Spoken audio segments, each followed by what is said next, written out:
ground. Yeah. This isn't part of my news, but I also read that they are doing another sequel to Saw. Yeah, I just read that or too. Jigsaw. Yeah, I just read that too. That they're already writing it. Yeah, which is because that movie, Jigsaw, made a lot of money. Yeah. Apparently, people were waiting for another one. Yeah. So I guess people want it. Be my guest. Yeah, and keep making them if people keep going. My big news. Perhaps maybe the best news we'll have for a while. Ooh, okay. Fox Searchlight Pictures has hired Guillermo del Toro to start a new genre label for their company. Ooh, I'm liking this already. Yeah, and it won't. He will not only be releasing his own stuff, but he will be looking to help filmmakers in their endeavors. Nice. and stuff that he believes in. Okay. And it'll all be, I believe, like horror kind of. Like creature features. Yeah. Nice. And I know that was something really big that he talked about in the Oscars when he won his award for Best Picture. Mm-hmm. He talked about like how a monster movie could never win an Oscar for Best Film. Because that's the thing is the Academy Awards are notorious for shunning movies like that. Yeah. Just horror in general. Yeah. So the fact that we got Get Out and Shape of Water, I know we've talked about this already, but yeah, that was a big thing, awesome. Especially for genre fans, to finally get some recognition. Like anything's possible now. Yeah. We're breaking down doors. Yeah, which is awesome because that's more exposure to greater movies. Yeah, for sure. Okay, moving on. Green Room's director Jeremy Saulnier has officially left True Detective Season 3 after working on only the first 2 episodes. I guess it was some kind of scheduling conflict happened, which forced him to leave. He actually tweeted about it, saying no comment. Which was interesting. Daniel Sackheim of Game of Thrones, who's big on Game of Thrones, will take Saulnier's place along with series creator and veteran Nick Pizzolatto. Okay. Nice. And that's the end of my news. Oh, okay. Boom, boom, which brings us to our next segment. And now it's time for the weekly recommendations. What do you got?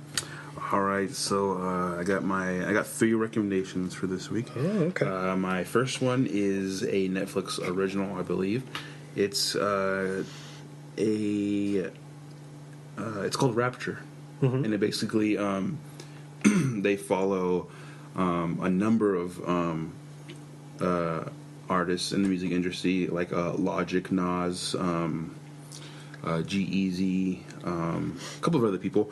I haven't gone through all of it, T.I., but they basically interview them, and basically you get a backstory of these people from where they came from and their upbringing and why it is why they do what they do. No. And it's I thought it's pretty cool. Logic's was actually really awesome because you just get to see how much he really loves music and how it helps him with his daily routine. Very cool. Yeah. And so that's on Netflix. And another one that is on Netflix, it's I don't know the full title, but if you search the name, you will find it. It's a Conor McGregor kind of documentary, and it kind of follows him from 2014 all the way to him and the Floyd Mayweather fight. Oh wow! Yeah. What is this called? It's called Conor McGregor, and then some word after that. I don't remember what the full title is, but just search Conor McGregor and you'll find him. If you're a Conor McGregor fan or a fan of just UFC in general, and it's cool just to learn where he came from, and you get to see all his friends and family and stuff, and just. Is he really a heel like that in real life, or is that just show? Like, is he an asshole in the documentary? He's just really sure of himself a lot. He's just like, like there's parts in the documentary where he actually says, like, this is so crazy, like it's just so humbling to see, like, to know where I've come from and to be here now, like in a private jet that I own. and in this mansion in Las Vegas. And it's really cool. You get to see a different side of him. If you only see him in the UFC, he talks a lot of shit when he wins, and or when he doesn't win. and when he doesn't win. Yeah, but I'm a huge fan of him. Yeah, I am a huge fan of him. So, but yeah, check it out. It's really cool. It's on Netflix, right? It's on Netflix. Yeah, you can find it on Netflix. And another one you can find on Netflix is my next one, is The Iron Giant. Oh, I just watched that. Yeah, Very I just cool, watched it too because of Ready Player One? Yeah, Ready Player One. And it really got me in the mood to watch it. So I watched it, and still as good as it was when I watched it whenever it came out. I don't remember how long ago it was, but... Did you know Vin Diesel does the voice acting for Yeah, the I Iron did. Giant? Not that he really talks, but... Yeah, he just kind of groans and kind of like Groot. Yeah. But, yeah, The Iron Giant. If you don't know what The Iron Giant is, I'm sorry. Just watch it on Netflix and you'll fall in love with it. So, yeah, that's my... those are my recs. Very cool. Yeah. You didn't want to... we were reviewing Ready Player One. You don't want to talk a little bit about that? Oh, yeah, we can talk about it if you want to go into to your recs. Yeah, I actually expected you to recommend it. Okay. But it's okay. But yeah, I figured you would. Let's talk about Ready Player One. All right. So we got to see it in 70mm. Yes, it was awesome. Was it over the weekend? We saw it on Saturday. Yeah, right before Easter Sunday. Yeah. And it's definitely great. It's a good movie. Yeah. For sure. It felt a little long. Mm-hmm. It's basically how would you spin it? It's in the year 2025. 2045.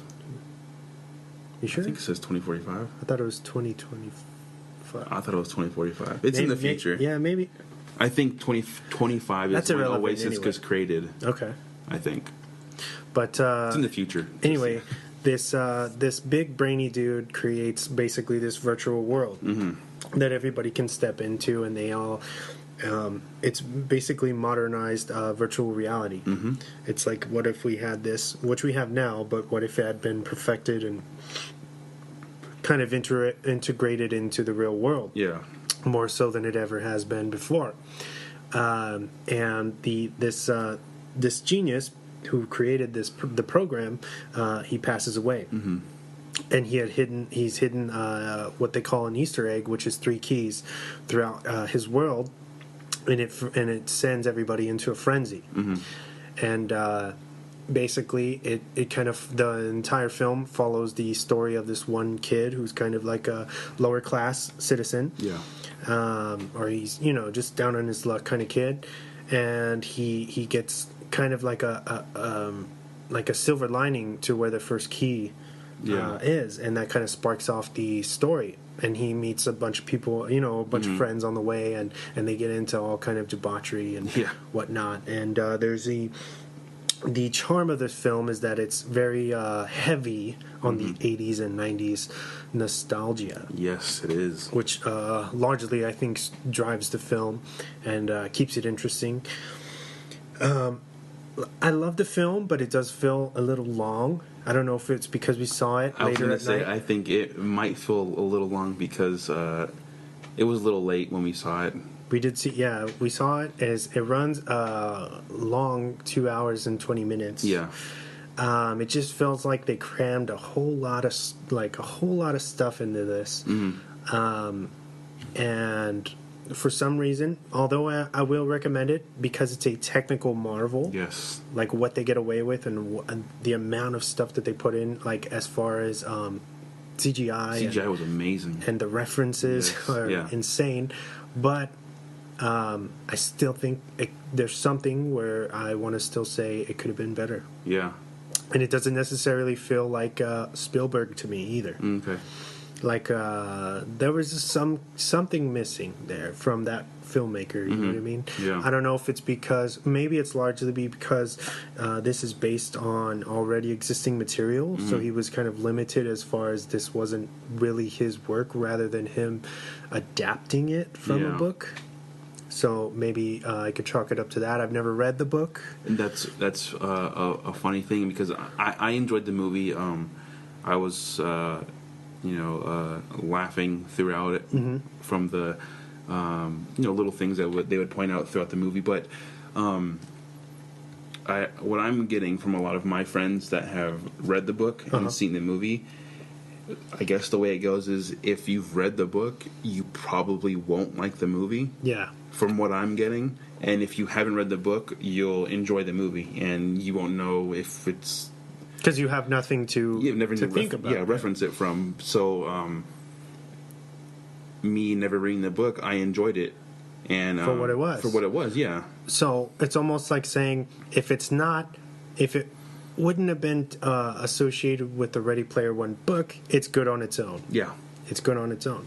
Yeah, and that's from what I'm hearing, they only pulled like, I don't know how they got this percentage, but it was like 10 to 15% of what's in the book into the movie. Yeah, they the same the outline is pretty much the same, but a lot of the stuff is different. Like Wade Watts is his name, right? Mm-hmm. He's supposed to be in the beginning of the movie or in the book. He's like some overweight kid. Oh yeah, and then by the time the movie ends, he's like really like fit because of like the treadmill and everything like that. So he looks good after, I guess. But little things like that people didn't like that they changed, and but yeah, I just I would recommend it too if you're interested in that, and if you like 80s and 90s nostalgia, you'll be really into this. That's the thing, is I think people aren't going to give a shit to see this if they aren't fanboys. Yeah. If they aren't people who are into the kind of pop culture madness that's going on right now. Yeah. If you haven't grown up with the stuff, or if you don't care about Iron Giant or Back to the Future, because think about in the film, and this isn't any kind of spoiler or anything, but the only full circle references that they really do that I can remember are Iron Giant and Back to the Future. Yeah. There's numerous Back to the Future and Robert Zemeckis kind of references, and that's the only ones that they really choose to actually bring in that kind of how do you say, serve any kind of meaning to pushing the story along. Yeah, exactly. Everything else is kind of thrown in there to be like, oh, that's tight. Yeah. Like, oh, there's Blanca from Street Fighter. That's tight. That's how I mean, there's a lot of things where I was like, oh my god, that's so awesome. I mean, But that's what I'm saying. Not everybody's like us. Yeah. And there's people who, and there's a lot of like video game references, like you said, Blanca and stuff like that, where someone's who's not into video games would be like, oh, like why do I care about these people from video games I never played? But I so mean, what? They've filled the seats probably on Spielberg's name because it's like you said, it's number one. Yeah. So I guess fuck me, right? Yeah, exactly. Because they're still doing it. Yeah. I hope people go out to see it. Or still continue to go see it. Yeah, I definitely want to see it again. I'm actually looking forward to seeing it in 3D. Yeah, I'd love to see it in 3D because I feel like it's shot to look kind of marvelous. I'm sure it's a whole different experience. Oh yeah, definitely. In that. Yeah, and it's I feel like it would be way more enjoyable. Yeah, it kind of felt like to me like. Kind of like the nostalgic version of Avatar. It's very big and shot almost like I feel like this is going to inspire a whole another branch of genre. Yeah. Now that this has been a success and everyone's going to kind of follow suit to this. So go check it out. Yeah, check it out. If everyone else is apparently Ready Player One. Yeah, Ready Player One. Yeah.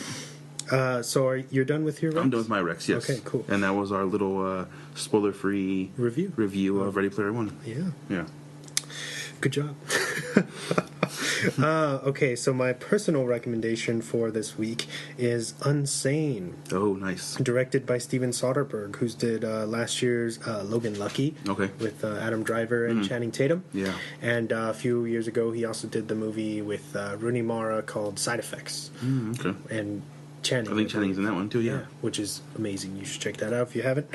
It's rated R. It's an hour and 38 minutes, and it's got a 78 on Rotten currently. Nice. It's here's the synopsis.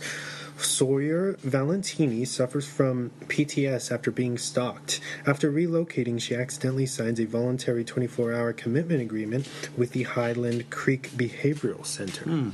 and because she's obviously upset because she's like, I don't need to be in here. I'm not crazy. I'm not like these people.